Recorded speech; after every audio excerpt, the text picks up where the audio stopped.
Yes, please do that. You're live, Chair. Thank you. Well, I'd like to welcome everyone to today's meeting of the Governance and Audit Committee, which is being held fully remotely and in accordance with temporary legislation changes to allow the Council to continue to operate in an open and transparent way. Decisions made at today's meeting are just as applicable as in a traditional meeting setting, provided the number of members in attendance ensures the meeting remains quorate.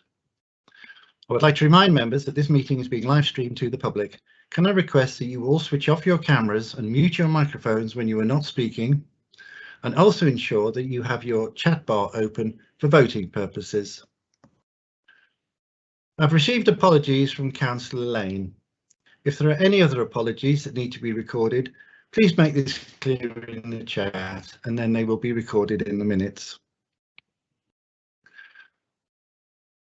Okay, I'm going to carry on with the agenda. We've dealt with apologies for absence. Next item on the agenda is declarations of interest. If you have an expression of interest, please indicate that in the chat.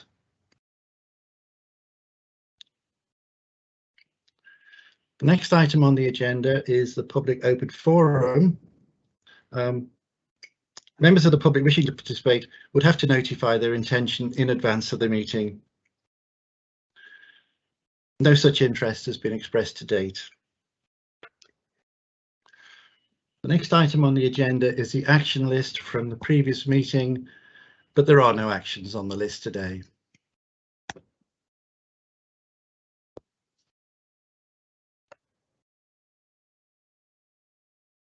Now, the next two items on the agenda, 5 and 6, are closely related. I propose to introduce them as a single item. I'd like Audit Wales to introduce first the results of the audit, and then Jonathan Davis, who is the Acting Assistant Head of Finance, to provide his paper as a response from Monmouthshire County Council.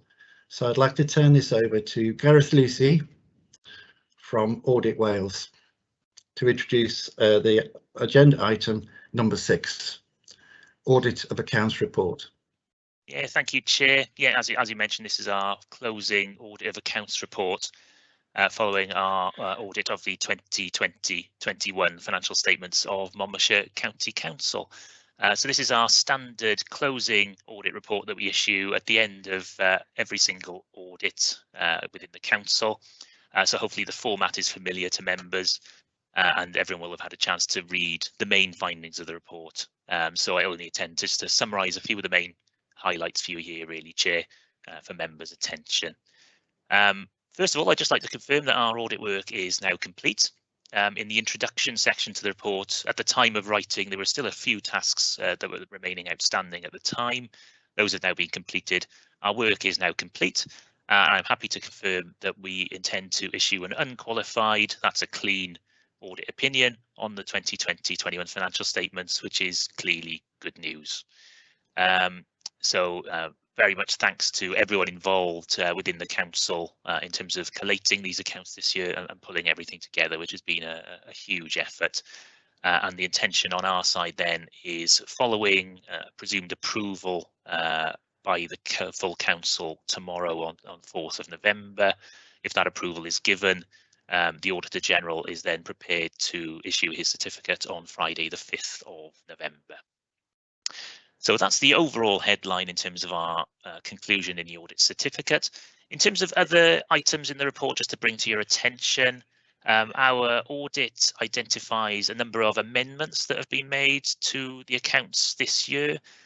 They are a complex set of accounts covering well over 100 pages, hugely technical areas of detail, and so it's perfectly understandable really that a number of corrections come up through the audit process. Those corrections that have been made are set out in Appendix 3. There are a number of amendments there, but nothing that concerns us particularly in terms of the nature or number of those corrections, but they flagged up for members' attention just so you're aware of what the major amendments were from the draft version of the accounts that you saw earlier on this year. And just to confirm as well that none of those amendments affect the council's general fund balance, so it doesn't affect their bottom line effectively. So nothing affects anything there.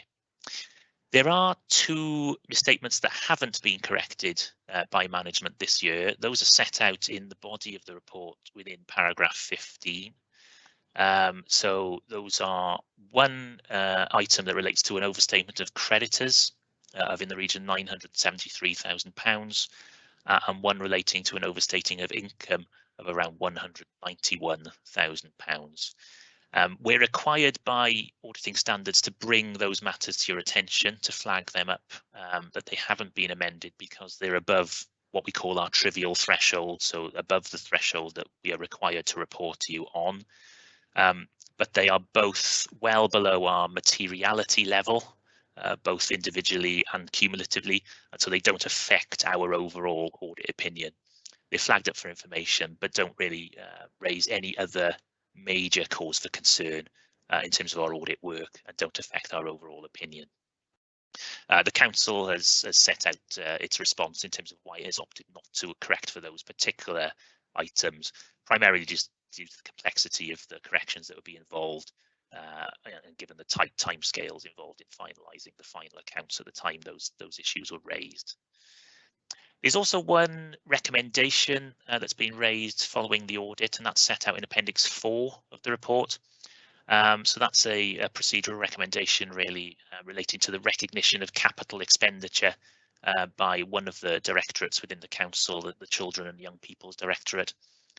So that's a recommendation that we identified and something that we thought would be useful to flag up for information and raise for future years to try and improve processes in that area. That's been accepted by management, and it's something we'll follow up on next year to ensure that that's been actioned as required.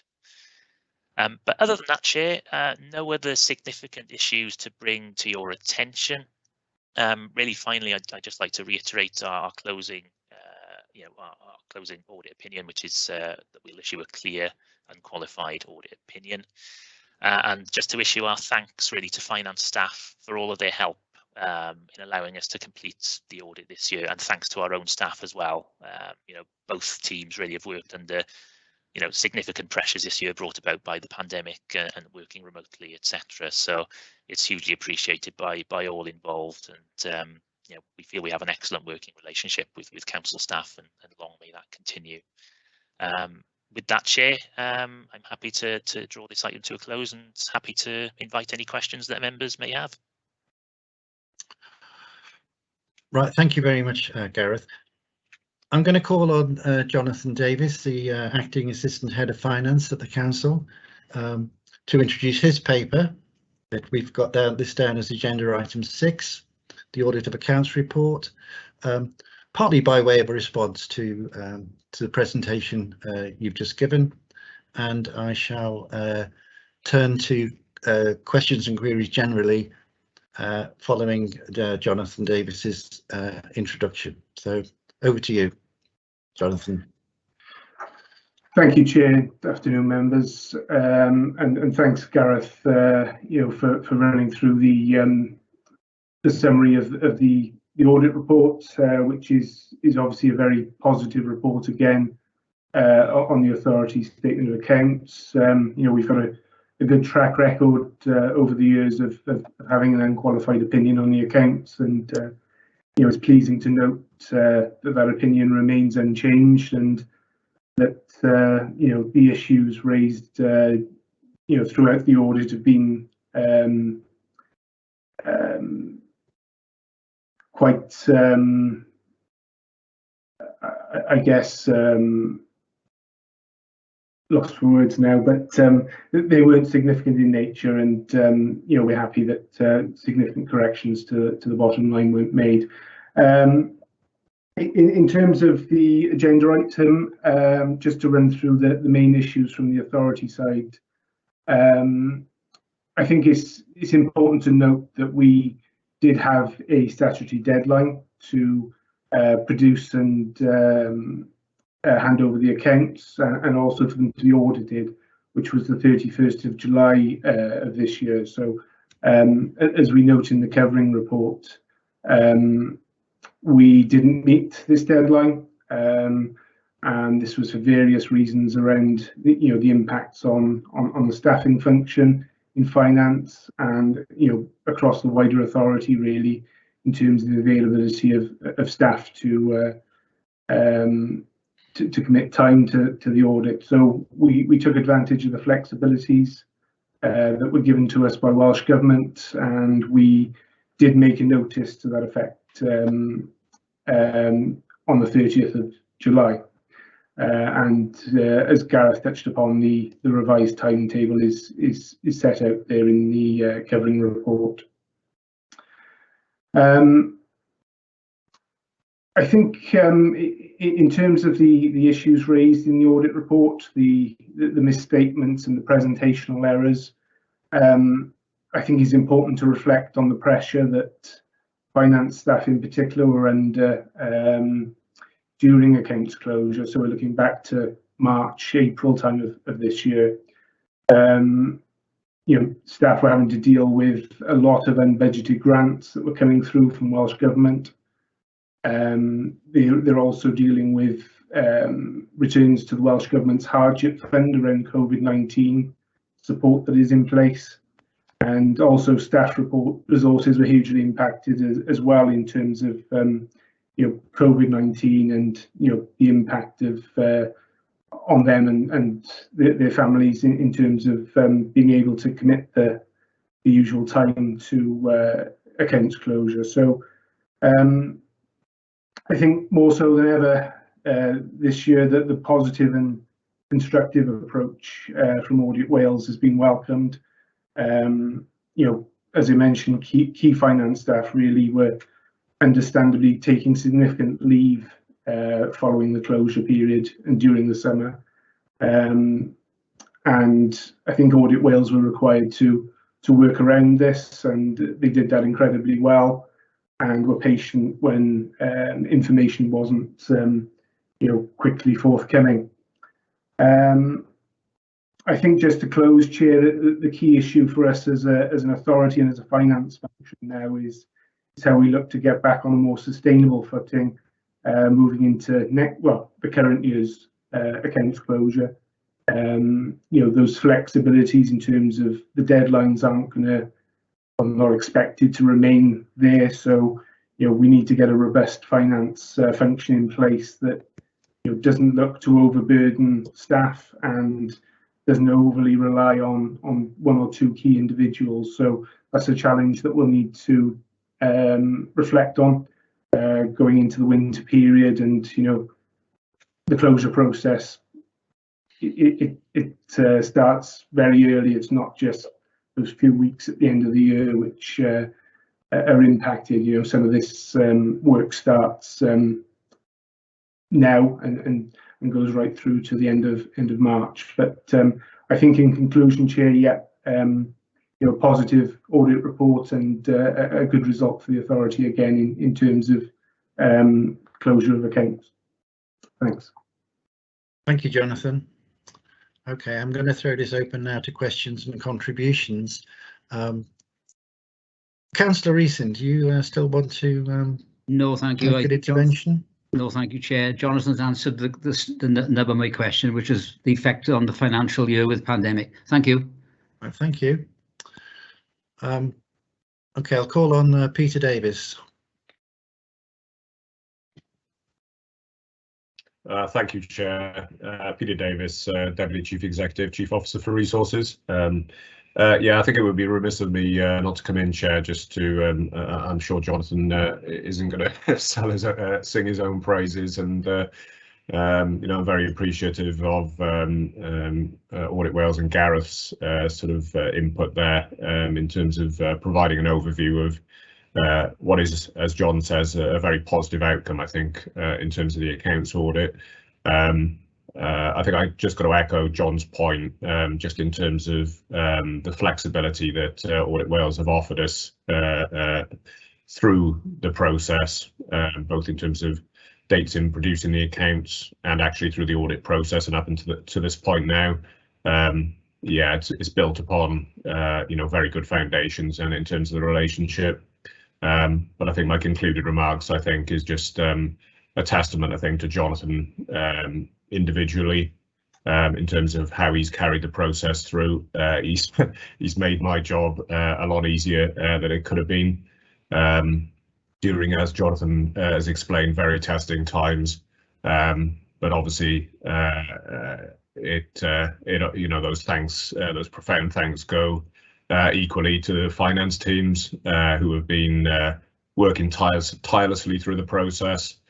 And there's a huge amount of work that goes on in the background, as Jonathan well knows, even beyond the finance teams, in being able to bring together and collate the information that's necessary for the accounts process, and equally and subsequently the audit process. So, you know, these continue to be very challenging times. We've got a positive outcome from the audit, and I'm very grateful to Jonathan, Gareth, and in terms of the respective teams' contribution. So I think, you know, I just wanted to just make that point known. Thank you, Chair. Thank you, Peter. Councillor Murphy has indicated he wants to speak. Yes, thank you, Chair. And really, I wanted to echo what Peter has just said, and in particular give my thanks and Cabinet's thanks to all of the staff and Audit Wales for quite a Herculean effort this year. It's always a difficult time meeting deadlines. It was clearly impossible during the COVID crisis. And to actually get to the stage we're at now with relatively few amendments and a clean audit report is absolutely tremendous. So my thanks to everybody. Thank you, Councillor. Councillor Smith would like to. Yeah. Can I just echo what Councillor Murphy has said? It's a very big document. It's a long flog through, but it's a very, very good document. And I do thank you as an elected member for giving me all this information and all this work flogging the way through, and to your staff as well. I know the troubles I have doing my own little bit of finance, so what you achieve is to be really commended. So thank you very much. There are vague little questions in there, which I might come back to you with, Jonathan, but not at the moment. So thank you very much, Chairman. Thank you, Councillor. If there are no other requests to speak or comment, I'll just say a couple of things from the chair. That I do think we should be very appreciative of the efforts of all involved to complete the audit and to do so within the timescales. I think if we were looking at the item 6, the audit of accounts report, Monmouthshire County Council. This is from Audit Wales, Exhibit 3. There are a set of corrections relating to presentational and disclosure matters only. I just think from the chair, this illustrates the positive side of this, in that the audit picks up issues that help with financial control in the authority, in which case the audit process is a very positive one. Also looking at Jonathan Davis's paper on agenda item 5, paragraph 4.2, which says, it's pleasing to note the auditors intend to provide an unqualified audit opinion on the accounts, and management would wish to acknowledge the continuing strength of relationship between the Council and Audit Wales and the professional and constructive approach in which audit colleagues have conducted their activities despite the difficult circumstances. And I think that the committee should thoroughly endorse that statement. So if I can just remind the committee of the recommendation in agenda item 5 from the acting assistant head of finance, that the final audited Monmouthshire County Council statement of accounts for 2021 should be reviewed in conjunction with the Audit Wales ISA 260 audit of accounts report and endorsed to the full council for final sign-off. Now, in a normal face-to-face meeting, I would just take the mood of the meeting and say that we have endorsed the reports to council for final sign-off. Are there any objections to that? No. No, none from me, Chair. No objections. No. Quite happy, Chair. Chairman. No. Okay, I'm not hearing any objections, in which case it should be recorded that we have endorsed the report. Thank you, Chair. So thank you very much. I'm going to move on now to the next agenda item, which is the Treasury Outturn Report for 2021, again to be presented by the Acting Assistant Head of Finance for the Council. I'll just state what the recommendation is for this, that the Governance and Audit Committee should note the results of Treasury management activities and the performance achieved in 2021 as part of their delegated responsibility to provide scrutiny of Treasury policy, strategy and activity on behalf of the Council. So I'll hand this over to Jonathan Davis to introduce. Thank you, Chair. Yeah, I think at the outset of this report, I think it's important to note that this outturn report would usually have come to committee in probably their June or July meeting in normal circumstances. I think, as I touched upon in the last item, the pressures on the finance staff around that time were significant. We reviewed our workloads and looked to identify areas where we could potentially push back some of the work streams, and this has kind of fallen into that category. So what you will find is this report covers a lot of information and economic data that is obviously quite old now, some of it going back 18 months to the start of the actual COVID-19 pandemic. But we are required to bring it to committee twice a year, and this reflects the Treasury position at the end of March 2021. So I'll briefly run through the key issues that we were facing at that period. I won't go into detail around the economic circumstances because, as I mentioned, some of those have moved on quite significantly since that period, and we've got a report coming up next on the agenda for a mid-year update.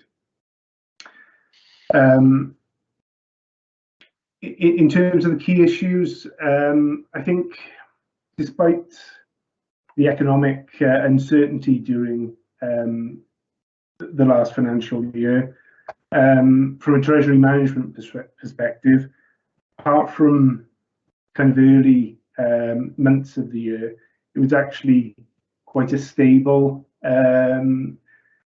year to deal with in terms of Treasury management. Bank rates were cut and remained at a very low level during the year, and we took advantage of this in terms of our borrowing, where we moved from some fixed rate debt, which was significantly higher, to low rate short-term debt, and this allowed us to be quite flexible in terms of our borrowing strategy. We didn't really know how the year was going to pan out in terms of the impact on the economy and at what stage we would need further funds. So in terms of our local context, the strategy, as I say, remained as keeping borrowing and investments below their underlying levels, and we call this internal borrowing. So we utilise the authority's working capital and reserves firstly before externalising borrowing. What that does is reduce our counterparty risk, because we then don't have to invest those funds temporarily with other counterparties. This was important, I think, during those early stages of the year where, as I say, the economic uncertainty was huge. We didn't really know the impact across many of the financial institutions we would normally invest with, so it was key for us to reduce that investment risk as much as possible.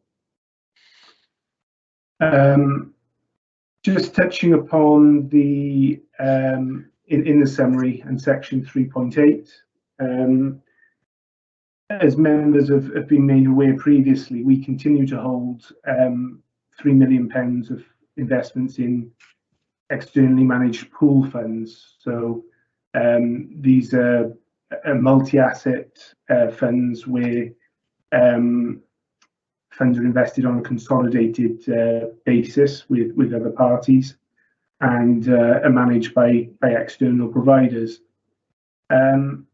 Although in terms of headline figures, it seems to be a huge total return here. It's important to note that this represented more of a recovery from March 2020, where obviously fund values took a huge dip based on the events at that time in terms of the pandemic outbreak. Just to note within that paragraph, there is a typo which has been picked up prior to the meeting. Unfortunately, it should read 11.13% of unrealised capital gain and not loss. So as I say, that's merely recovering the capital loss that was being held on our balance sheet.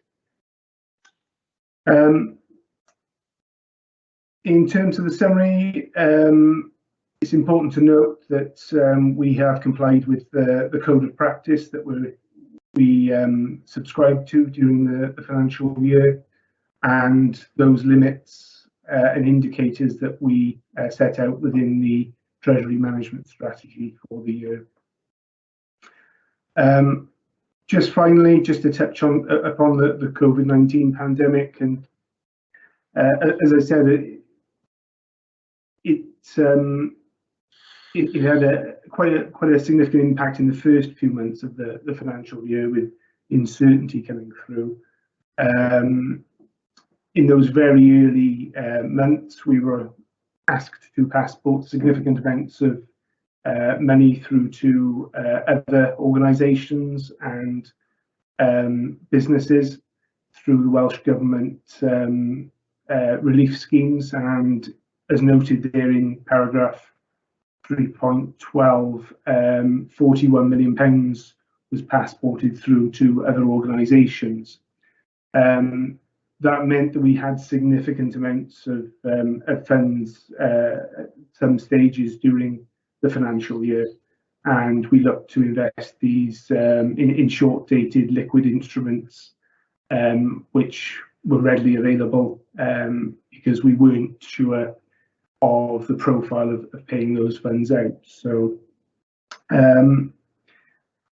as we note there, it had a significant impact on cash flow, and at the start of the financial year we needed to take a temporary additional borrowing. Those costs were covered by Welsh Government through their hardship fund, and those costs were obviously directly in relation to us having to pay out significant amount of funds to other organisations. So it was legitimately claimed through the hardship fund. As I said, I won't go through the external context in detail. There's a lot of complex financial information there, which has been set out by our Treasury advisors, Arlingclose. And as I mentioned at the outset, some of that information has moved on significantly since the 31st of March 2021. Just one final section to draw members' attention to is within section 10, and we are required to highlight the performance of non-treasury investments, and these have a particular definition under the CIPFA code, and the main assets that we hold that would meet this criteria are outlined there in terms of the solar farm, Castlegate Business Park, Newport Leisure Park, and our more general investment properties in terms of agricultural and industrial properties. And just in 10.4 there, we touched upon the fact that the returns primarily on Newport Leisure Park were severely impacted by the pandemic, and we looked to legitimately recover those rental losses from the Welsh Government Hardship Fund. The remaining investments were largely unaffected, which was pleasing to note, and continued to generate approximately 1.7 million of income for the authority after taking account of direct costs. So it's pleasing to note that return continues to be made. I think I'll leave it there, Chair, and welcome any questions that members may have picked up on the paper. Thanks. Thank you, Jonathan. Councillor Murphy would like to speak. Yes, thank you, Chair, and thanks, Jonathan, for pointing out that typo. Saved me doing it. But last year, I asked whether or not we were considering increasing the amount that we had in pooled investments, and the general consensus was that we would have a look at it. Things have changed a lot now. Would that still be the case, or are you still comfortable with keeping it at the 3 million?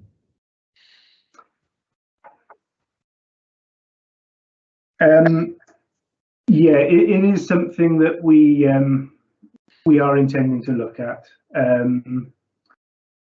We have to hold a minimum of £10 million of investments under what is classified as MiFID II regulations, and that gives us a little bit of headroom there and certainty that we're going to hold a minimum value. So I think it's right that we look to potentially increase those pooled fund holdings. I think, as noted in the report, the income returns on those pooled funds, even despite the pandemic year that was faced, were over 4%. When you compare that to the returns that we're getting elsewhere, which are effectively as close to zero as you can go, it does suggest that we need to look at those seriously in terms of increasing those holdings. What we do need to do is engage with our Treasury advisors, because it may be the case that the pooled funds that we have already may not be the best ones to invest in now. There may be alternatives which look to give us some diversification, maybe away from stocks, maybe away from bonds or property. There may be other structures that we can enter into. So we are engaging with Arlene Close on that, and we will be looking to meet with them before the end of this financial year and come to a conclusion on that piece of work. So I think members can expect to see some movement on that when we come to you again with the Treasury outturn report for this financial year. Okay, thanks for that, Chair. If I could just come back on one point there. One of the possible problems associated with that strategy would be the fact that often with pooled investments, you've got to leave them in there for specified lengths of time, otherwise you suffer penalties on withdrawal. So I've got no doubt Arlene Close will be looking closely at that. Thank you, Chair. Thank you, Councillor. I think that concludes that question, doesn't it, Jonathan? You wouldn't want to make any further comment. Okay, thank you. Is there anyone else who's got any comments or observations on the Treasury Outturn Report 2021? I'm not seeing anything, so I think we can say that we followed the recommendation as given as put in the paper. So thank you very much, Jonathan Davies. The next item on the agenda is the mid-year Treasury report for 21-22, again for the Acting Assistant Head of Finance to introduce. And we note the recommendation that Governance and Audit Committee review the Treasury management activities in the first half of 21-22 using this report and discuss with officers any changes to the process that should be considered for incorporation into the 22-23 management strategy statement to be considered at the January Governance and Audit Committee meeting. So back to you again, Jonathan Davis. Thank you, Chair, and I will try my best not to repeat a lot of the things I went through in the outturn report that we just went through. As we state, in terms of best practice, we are required to update Governance and Audit Committee twice a year in terms of our Treasury management activities, and this covers the first 6 months of this financial year up to the end of September 2021. I think in terms of key issues, again, as members will be aware, in terms of the economic situation, things have moved on quite significantly since March, and there's been quite a few factors we've had to take into account in terms of our borrowing strategy and also our investment strategy. I think as we outlined there in paragraph 3.5, and this is something that's been apparent now for probably getting on 2.5 years, that the current economic environment is represents at the bottom of the Treasury cost curve for us as an authority. We are a net borrower, and we have to factor that in to our future budget considerations. Borrowing costs are not going to get any lower for us as an authority, so we need to take account of that and look to our balance of longer term to short term borrowing, especially in a potential for a rising interest rate environment. So there is rumblings of maybe a bank rate rise on the horizon over the next 6 months, and we need to be mindful of that, and we need to be ready to act upon any opportunities that come our way in terms of maybe locking into some longer term borrowing, which gives us some more certainty for budgeted costs over the next few years. All that being said, current indications in the market are that short-term borrowing costs are remaining extremely low. So just as an example, we could go out and borrow today for 3 months at as close to zero as rates get, really, and for a longer term loan, we'd be looking between 2 and 3% interest. So we have to bear that in mind. What we do have in place to protect us against that is a profile of borrowing maturities. So we do look to ensure that we're not exposed to a high level of variable rate or short-term debt, which would leave us exposed to a rising interest rate environment. So we've got that indicator in place as a kind of tool to measure against, which helps us identify that risk. I'll touch upon the borrowing rates firstly, and if I just scroll down to section 5.3, we can see there in table 2. I'll give members a few seconds to find the table. Table 2 there outlines the change in our Treasury position over the first 6 months of the year. So as you can see, in terms of borrowing, that has reduced considerably by just over £26 million down to a level of 156 million. And the rate on that borrowing has remained pretty constant through the first 6 months, just touching up by a notch to 2% overall. What you can see has happened there, if you look further down in terms of short-term investments, is that we've effectively used the investments that we had at the start of the year of 20 million to negate that need to replace that borrowing as it's matured. So we've used 17 million pounds of those investments to negate that need. So as I mentioned in the previous paper, what that does is it reduces our counterparty risk. So at the end of March, we would have had 20 million pounds invested with various counterparties. But at the 30th of September, that was only 3 million. So, we're very much less exposed now than we were at the end of March in terms of that position.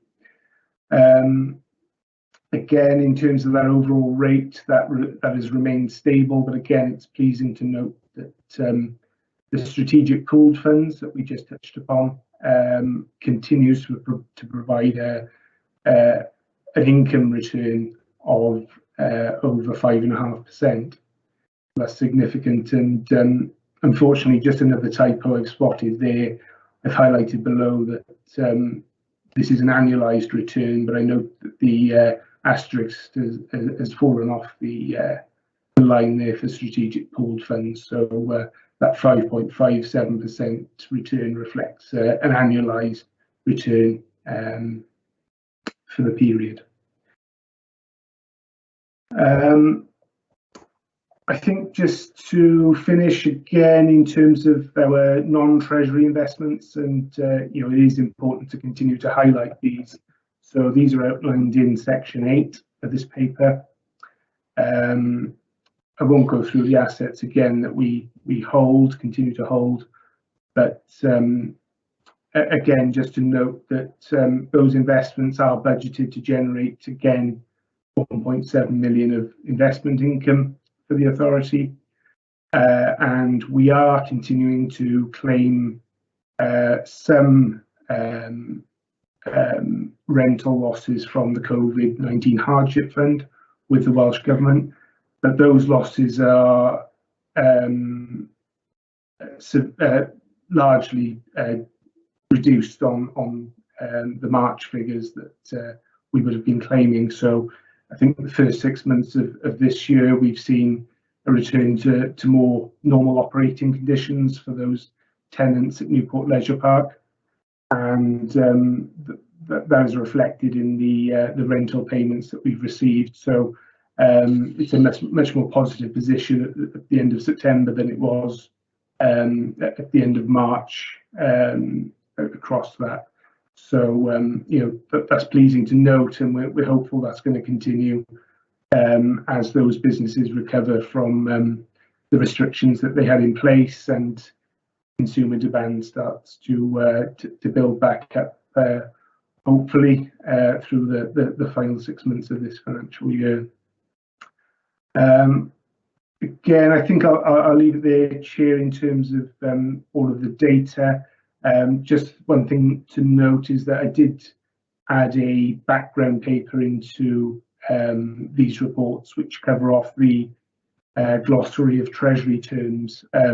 There is a huge list there of technical terms that sometimes are used and aren't clear to members reading the report. So hopefully that's been helpful to members in terms of understanding the technical terms that have been used. Thanks, Chair. Thank you, Jonathan. I'm now going to throw it open to questions and contributions from members of the committee. Nobody's currently indicating. I'll just give it a few seconds more.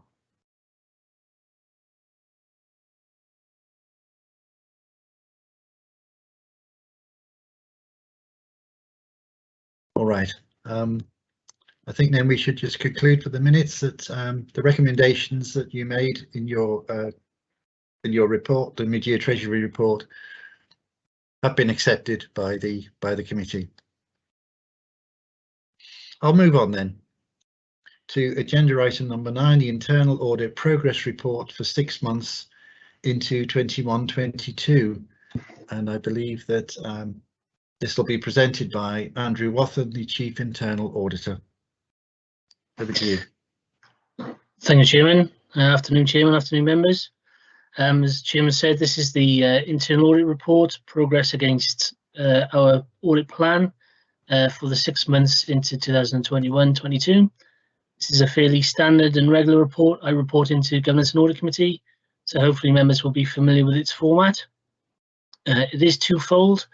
It comments on the progress that the internal audit team have made against the plan, as just mentioned, and outlines the opinions that have been issued to date to give the committee assurance that the governance, risk management and internal control processes within the organisation are working appropriately, and also to comment on the performance of the internal audit team over the first 6 months. So this report takes us up to the 30th of September 2021, the end of Q2.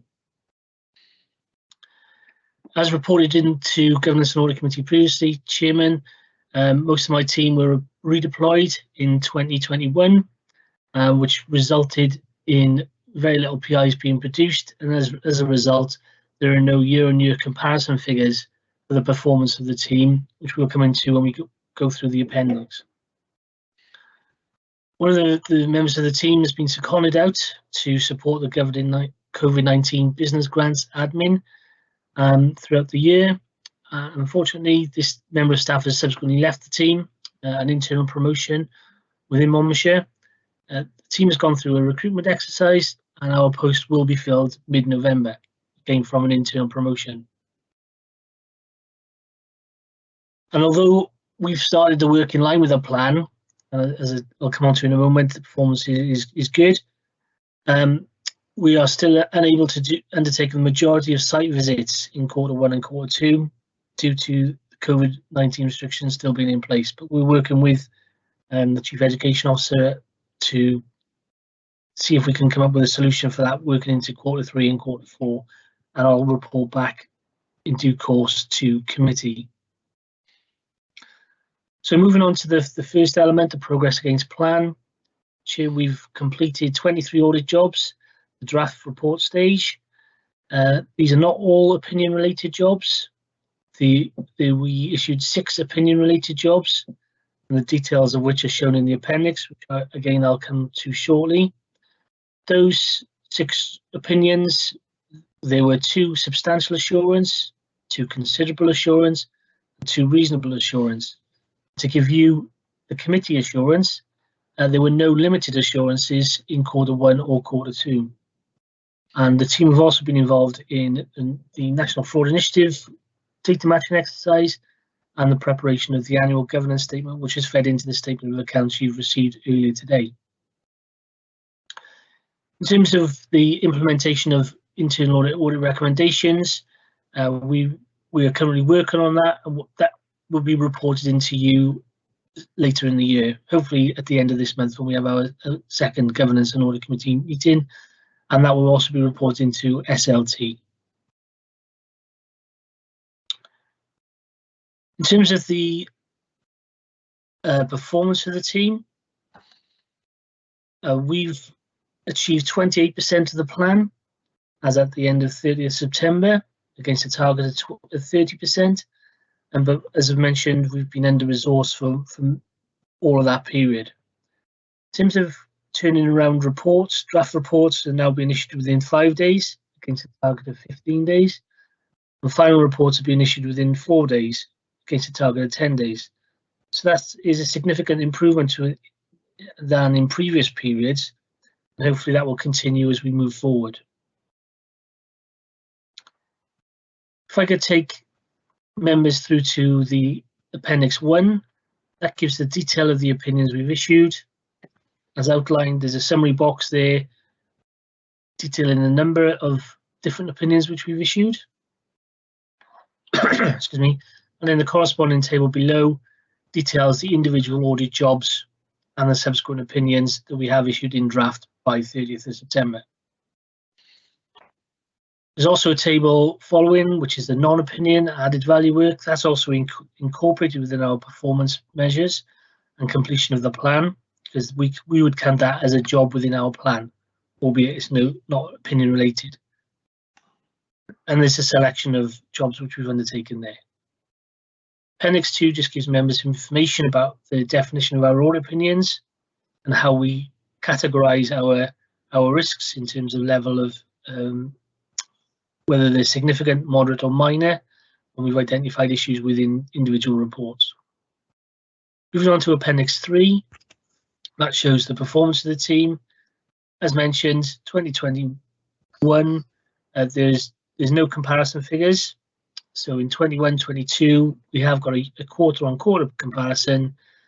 I'm running through to repeat. We've achieved 28% of the plan against the target of 30%. We've done well in terms of turning around reports, both draft and final. 97% of our recommendations are still being accepted by service managers, and we send out a questionnaire when reports are finalised, asking service managers how they felt the audit went, and 100% are satisfied with the audit process. We're also up in terms of our chargeable time, where we've charged 90% of our actual time versus planned time, minimal sickness, minimal special investigations, minimal involvement with COVID grants and TTP. So that's enabled us to concentrate more on audit delivery and audit jobs. Thank you, Chairman. I'm happy to take any questions. Thank you, Mr. Watson. But just note the recommendation in your paper that the committee note the audit opinions issued. Councillor Eason would like to ask a question. Thank you, Chair. Thank you, Andrew, for your report. Could you expand more on the National Fraud Initiative, where you gave considerable opinion? Was this COVID related, or well, expand a bit more if you could? Sure. Yeah. Thanks, Councillor. Not COVID related. It's an exercise we undertake every 2 years. It's a national exercise covering about 1,200 organisations across the UK, managed now by the Cabinet Office. We provide predefined data into the Cabinet Office. They match that data with all other contributors, other organisations, and then that churns out reports of potential fraudulent matches. They then come back to us and we investigate them on a high, medium and low risk basis to identify if there is actual fraud going on. Sometimes it's a clean-up exercise. For example, we might get some matches coming back from our blue badges where the holders have passed away in that 2-year period. So that's just kind of a tidying up exercise of our database. But to answer the question, Chairman, the NFI exercise is a national exercise undertaken on a regular basis, not related to NFI, to the COVID pandemic. Okay, I haven't seen that before, unless I missed it, but it was an interesting one. Thank you, Andrew. Thank you, Chair. Thank you. Thank you. Anyone else like to raise their hand?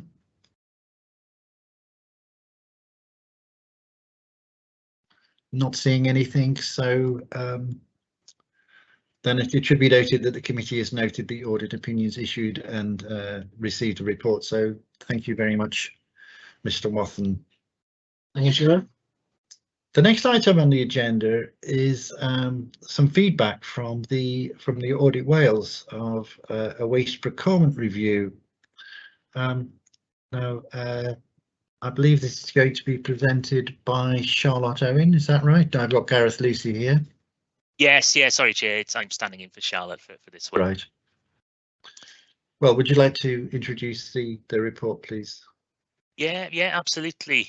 So this is a letter that we issued in October, summarising the result of a review that we carried out over the summer of 2021, relating to the procurement process of new housing, waste and recycling centre management contracts over the summer of this year.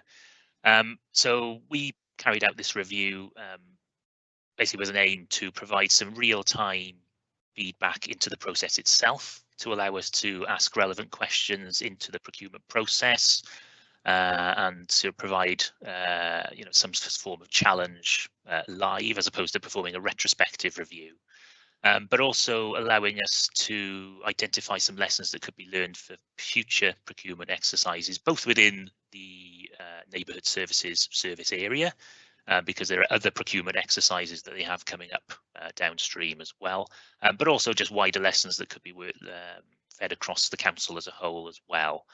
So what this letter aims to do is just to summarise the outputs of that review, which just involved observing meetings, reviewing documentation behind the procurement process to allow us to feedback on how we felt that process went overall.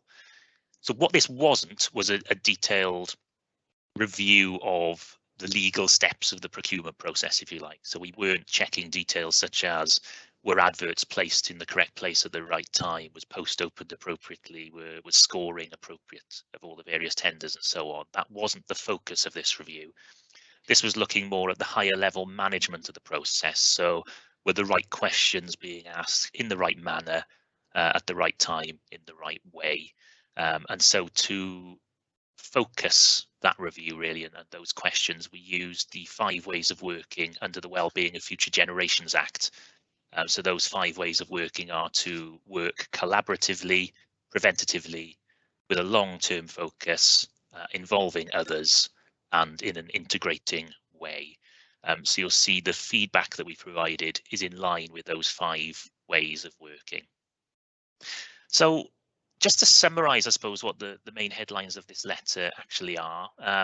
Overall, we felt the process worked well, and there were some areas of strength really that we flag up within the letter.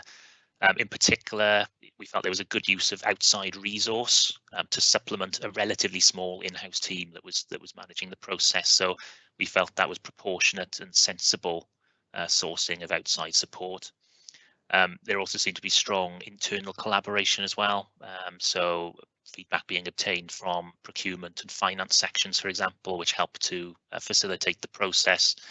And we felt that ongoing performance monitoring measures were clearly built into the contract. So the council seemed to have a clear grasp on the fact that ongoing management of those housing, waste and recycling centres was an important factor and something that needed to be monitored going forward. So overall, we felt it was a very positive picture. There was one, I suppose, main point that we just raised for further reflection and consideration, really. And within the long-term section of the letter, members might see reference to the fact that we couldn't see a clear and obvious waste strategy for the council that sort of underpinned its activities in this area. And as a result, then we couldn't sort of trace a golden thread from, say, the council's strategic aims for waste management down to this procurement exercise to see what it was actually trying to achieve as part of that. Now, admittedly, we've come in as outsiders in a relatively short space of time to provide this feedback and try and trace those things through. So that was our view as people coming in with an outside perspective. You'll see, though, from the management response that in their view, there are other mechanisms for how those strategic aims are set out. In particular, there's alignment with the Welsh Government's collections blueprint and so on, and the Towards Zero Waste documents, which they feel provides them with the strategic direction they need for waste management services. And that may well be the case. To be honest, it's not necessarily our place to say whether that is right or wrong, or whether further information is needed. But from our perspective, I think a proportionate response would simply be to reflect on whether those strategic aims are set out clearly enough. And if they are, then absolutely fine. And if any improvements could be made, then they could be taken forward as well. So it certainly sounds from our perspective that initiative, and we're satisfied with that response so far. And we look forward to seeing whatever outputs may come from that as well. So ultimately, Chair, that's a very quick summary of the exercise and the outputs coming from it. So really, it's presented for members' information, and this has already been presented and agreed to the service area managers involved as well. But again, happy to take any questions that anyone may have. Thank you very much, Gareth. Do we have either Richard Jones or Emma Davis coming into the meeting today? Yes, hello, thank you, Chair. Oh, hello, that's Emma, is it? Yes, yes. Yeah, okay. I just wanted to give you an opportunity to provide a response to the Audit Wales paper. Yes, thank you very much, and thank you to Gareth as well. Carl was hoping to be here today to thank you directly. Unfortunately, he's not here, but he has asked me to express his thanks to Audit Wales for the review and the subsequent letter that Gareth has just run through. Carl was very supportive of the approach taken, and whilst it's quite different from previous reviews that he's been subjected to, he very much welcomed the valuable insight and the perspective that the audit team was able to provide. It was good to have Audit Wales working alongside the team on a live project and allowing them to review and hopefully improve outcomes as they went through the process, rather than a purely reflective way at the post-project stage. So all in all, just to echo Gareth's sentiments, really, to say that it was very much appreciated in the approach and the response. So thank you very much. Thank you, Emma. That's Emma Davis, Performance Officer for Monmouthshire County Council. Okay, I'm going to throw it now to more general questions and contributions. Councillor Murphy. Yeah, thank you, Chair. Only a quick one for Gareth. Were you planning on doing any follow-up, particularly to see whether you're happy with any local response? You know, in the management response, they've said they're going to have a look at it, and you've explained some of the feedback anyway. I just wondered if there was any plans to follow up, look at the adequacy of anything that was decided on. Yes, absolutely. Yeah, we'd follow up on any recommendations that we raise, and also any recommendations that we raise generally are followed up, by Richard and Emma and the team on a more regular basis as well. So yeah, this will remain on the radar, which will just allow us to review, whether we believe the response is accurate. Like I said, I mean, the initial response seems completely proportionate from our perspective. But we'll certainly keep this in view over the coming weeks, just to see how this concludes. Okay, thanks. Thank you. Do we have any further questions or observations on the procurement review, on the waste procurement review? I'm not seeing anything, so just like to thank Audit Wales for the presentation and note the response. I'll move on to the next item on the agenda then. We have the forward work planner, which is a very useful document which sets out what the committee is going to be considering as it's set out now between now and the end of the financial year. I don't have any particular issues with it at the moment, although it's nice to see it fully populated. Would anybody else like to make a contribution or ask a question about it?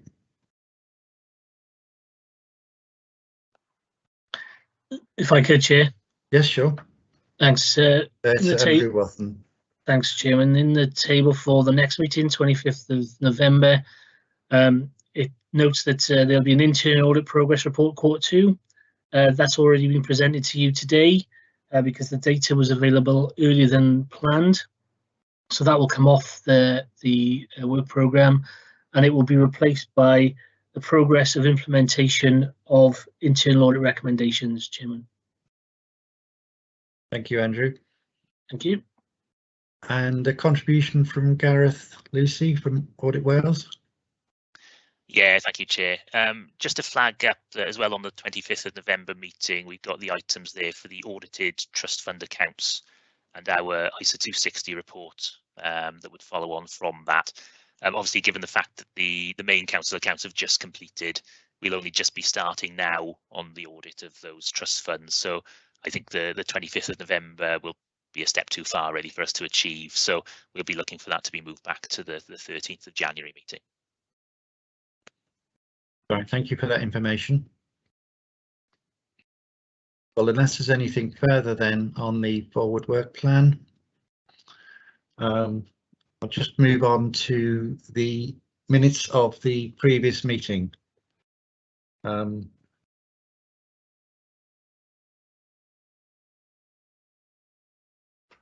Should I just need to check the date on? That was 2nd of September, 2021. Move, Chairman. Move we accept them. Councillor Higginson has moved we accept the minutes. Yeah, second that. We have a second from Councillor Murphy.